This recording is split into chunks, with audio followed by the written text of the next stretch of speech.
I actually serve as the advisor to the President on Health. I also double as the Director General for the Public Health Institute. Now, allow me to just say that from Zambia, we want to present our country as an opportunity for making a real difference in terms of development and the approach that we are taking. I think that really from the outset, since we turned into a new government, it is very critical for us to demonstrate that even countries that are deemed to be poor are not as poor as they seem. I think from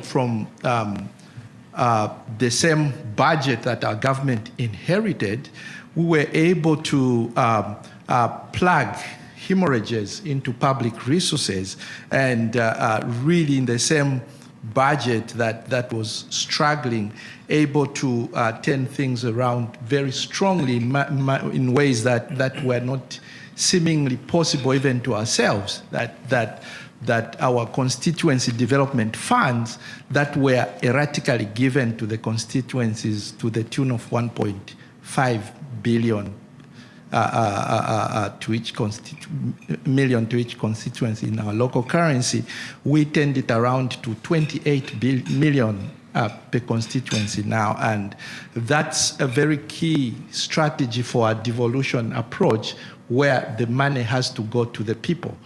The money must not stay in the capital city. It has to go to the people and create mechanisms where the people make decisions on what are their priorities and where is it penning the most, and so central government distributes the cake and allows the people to make decisions on what they need, what they think is key priority.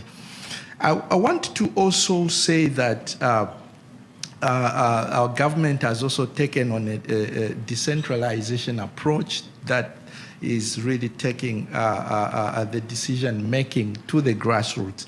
This is really critical.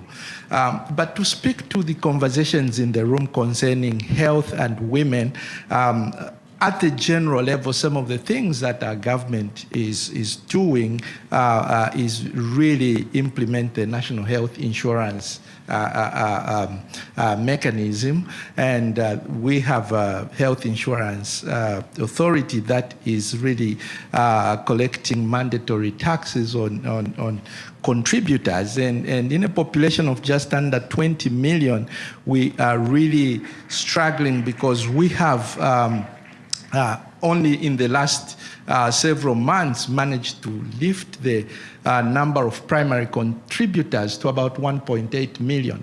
Now the target is to get it to about 4 to 5 million contributors. Then the vision of the health insurance scheme will function as foreseen. The challenge, of course, is that we don't have a very a broad base of people in formal employment who you can easily sort of tap into that insurance mechanism. But a lot of conversations and strategies going on to try and lift that pool so that there is increased contributorship. The topic here of sustainable management of these catalytic efforts being described here is clear to us that really governments have to be accountable. They have to offer the fiscal space and discipline required to facilitate and sustain those mechanisms. And so specifically concerning women in our country, I think that we have a lot of challenges, of course, because they've been disadvantaged for a long time and very difficult for them to access really whether it is education or employment or even business opportunities. So our social security system has also transformed and really lifted up the number of beneficiaries in our social cash transfer mechanism where there is really preferential selection of elderly and disadvantaged women, so they begin to get that social transfer incentive.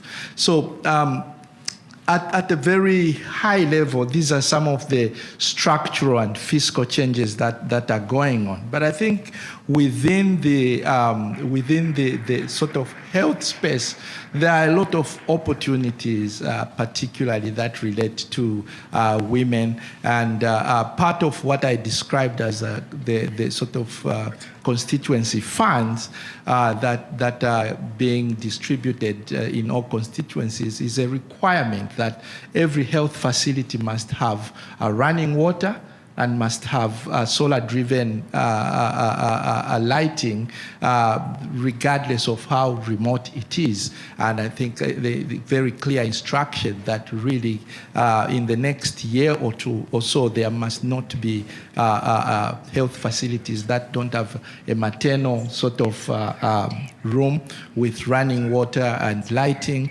But also we are pushing towards making sure there is increased health workforce across the country. Again, in the background I gave, with the same budget that we inherited, we managed to hire 30,000 new health workers that have been deployed by government. Now, that's a drop in the ocean given where we are coming from, but I think a very positive stride demonstrating what is possible when there is political will required to move that agenda.